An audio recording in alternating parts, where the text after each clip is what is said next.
Hi everyone. Am I audible? Okay. A very good afternoon, and I think it's my privilege to be here at the Each Summit. I honestly saw the sessions before lunch, and I'm floored. I think it's a very tough job to talk after Veden sir. Uh, I'll try to share a part of my story and my journey. It's So where do we start? I'll start from my childhood journey. I was born in a Marwari family, the eldest child, in a family where I think education till that point of time wasn't even important or considered important.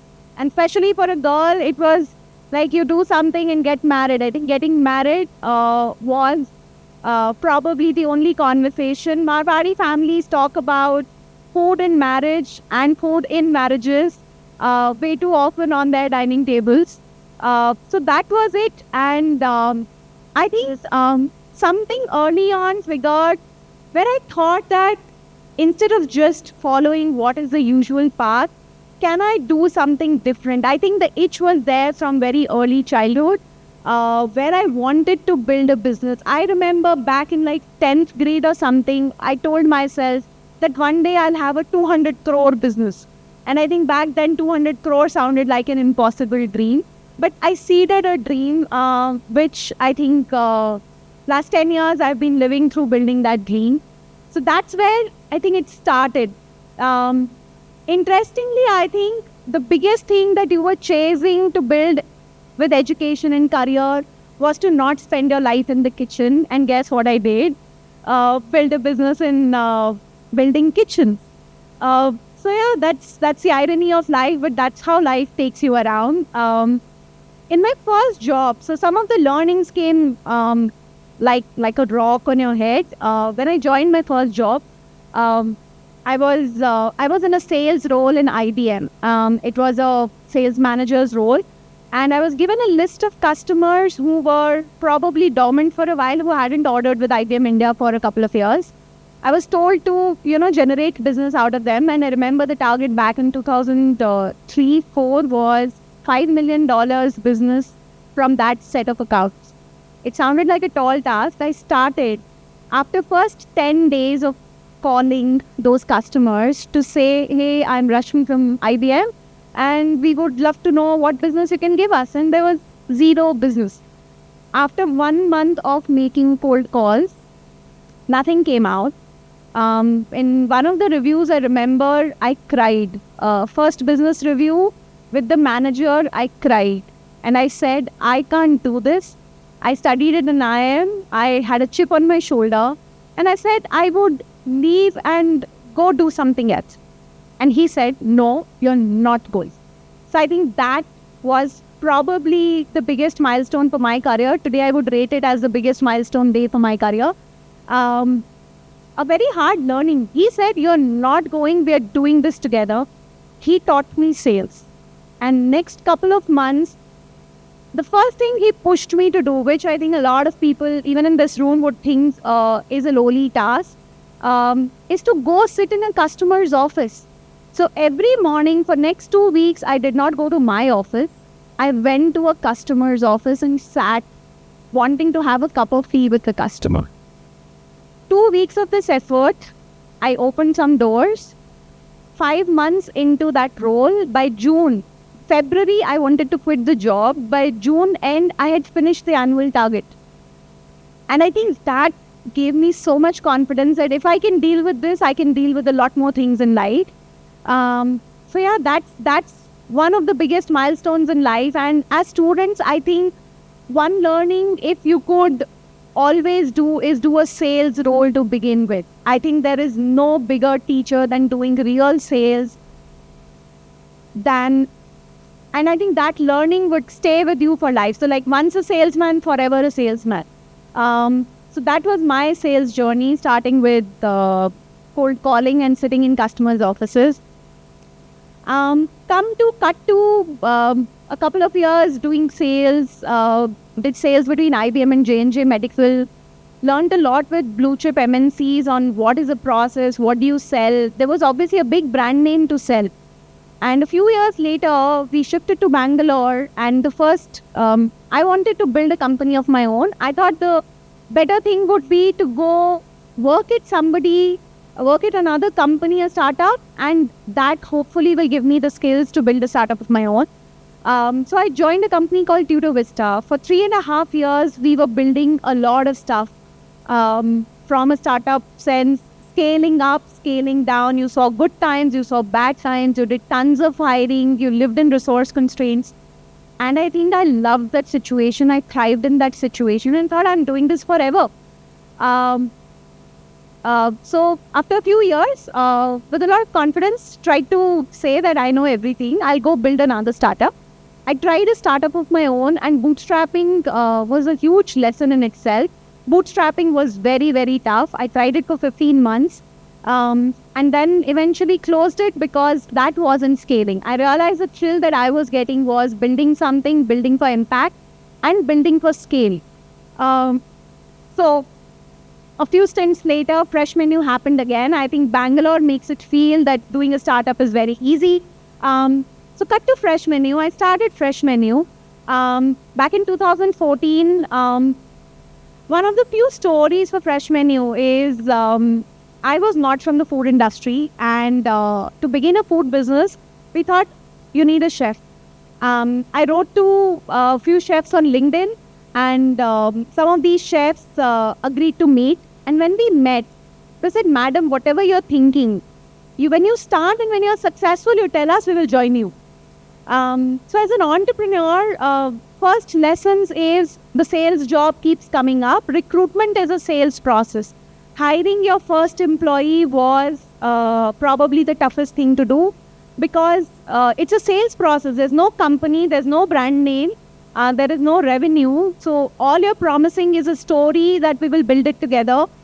And the sales chops really came in handy. So after 2 months of finding effort, we figured out first person was ready to join me. And this person said, "Madam, to build a kitchen, a hotel kind of kitchen, it takes minimum 3 months." I said, no, we will build our kitchen in 15 days. And he laughed at me and said, "Okay, when you figure out your kitchen, tell me, I'll come, we'll start the work there." In 15 days, we actually set up a functional kitchen, which obviously wasn't the most perfect kitchen, but it was good to start a minimum viable product. So as startup entrepreneurs, I think really what Bangalore has taught me and what working at other startups taught me is live with imperfection. There is no perfect solution on day one. But if you learn to live with imperfection, you can really build out fast, try out, learn, iterate, and hopefully you build a future. So I think imperfection is something that we lived with when we started Fresh Menu. Then came once we had the product. The first time we had to deliver to someone, we realized that we don't have delivery boys. India did not have a thriving delivery ecosystem back then. And I remember I went to a Domino's store, went to their basement and, gave my phone number on slips to the riders and said, "I have a job for you, come join us." Obviously, nobody joined me. Later, we ordered food with some of the people who were delivering, like Domino's, and I remember there was Faso's one delivery boy. So we ordered delivery and we literally kidnapped the first delivery boys. So we got them to stay in our office, in our kitchen actually, there was no office. And we said, "You're now working for us." They were literally kidnapped as first delivery boys. It's a matter to laugh today, but I think that's what you do when you have to start off something. I think that's what is called hustle. So we hustled through it. I remember the first New Year's night, we got a lot of orders. By 9 o'clock in the night, we had to stock out because we were out of delivery bandwidth. I remember orders that we got till 9 in the night. I was personally delivering orders till 12 in the night. So roll up your sleeves and go do really whatever needs to do to start your business, to put a foothold. First time somebody offered me a tip. When I delivered their order, they said, "Here's a tip for you." I said, no, I was obviously embarrassed to take a tip. I said, "I'm the founder, I don't need your tip." But I realized that we don't know how to operate delivery as a business. So we put then more rules around no tipping policy. We communicated with customers. Today, some of you may not even, see some of these things as challenges because delivery ecosystems become way, way bigger than what it was when we really started out. Hiring for riders, training riders, telling them not to call customers. One of the USPs we wanted to set up for Fresh Menu was when you order food, the food would reach you without any call. And that, I think, was important to let customers trust you that you're not breaking a flow of their work and they will get their food on time. So we really did put a lot of effort and tech at that point of time to make sure that people get their food without friction. I think another big story about how Fresh menu came about. I think the easy thing in India that time was build Indian food. Fresh Menu took a very contrarian call to build global food for India. And to build global food for India, we didn't have a menu. We didn't have a lot of cooking skills. We didn't even really know if it would take off or not. I think the thesis from a consumer point of view was people every day would wake up and say, "Aaj kuch different khana hai." They didn't know what they wanted to eat. And I think the best thing that we did for Fresh Menu was put a daily changing menu. Made sure that people every day could open the menu at 11 in the morning, find a new exciting dish, and that's what they could order. And it was from Mexico, it was from Peru, it was from Italy, it was from China. And I think we loved that whole excitement about a daily changing menu because online that was the best way to hook a customer.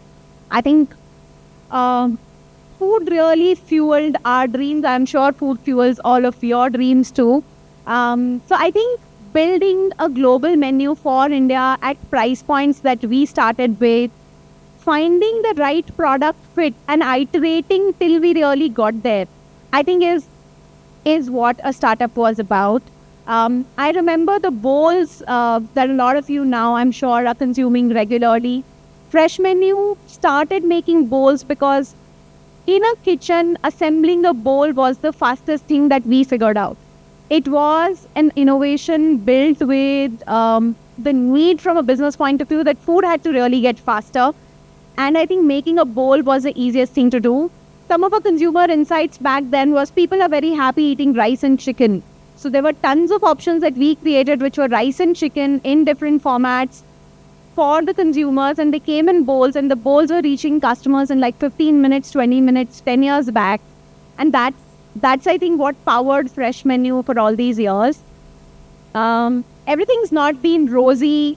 In a startup journey, I don't think any startup sees all good days. With all of this, we thought we really, cracked the market. We were doing really, really well. And in 2018, I think we, for different reasons, I don't want to get into the reasons, we were not able to do a fundraise that we should have completed at that point of time. And now here's a company, here's a brand that was doing very, very well. But now the company does not have more money to scale. The easy option for a founder is to exit the business or give it off to somebody, sell it, M&A, or try and figure out a path to survive. I think I realized as a founder that resilience does not come from books. Resilience and persistence you learn when you're put in those situations. I think in those situations we learned as a company and as a founder, I learned way more than any other time in the last 10 years. We persisted, we fought through, we cut costs, we changed systems, and we learned to survive. And then double whammy, COVID hit us. So actually, there are times when you have control over the situation. I think the other real learning as a founder was that a lot of situations you don't have control over. I think you learn to be vulnerable, learn to lean on to your team, your family, your mentors during those times. I learned that it was okay to not have all the answers. Those are, I think some of those stories from Fresh Menu's journey. Couple of other things where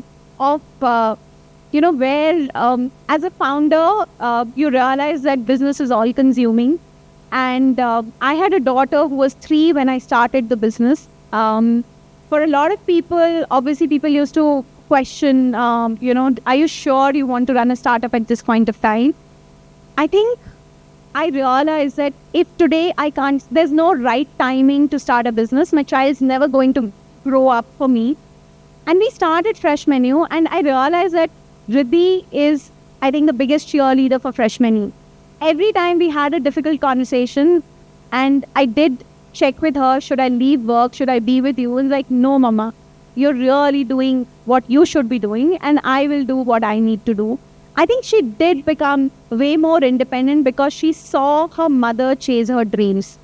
And I think we've built a tribe of kids who will chase their dreams because they're seeing people put in their heart, blood, sweat, everything in building a business out.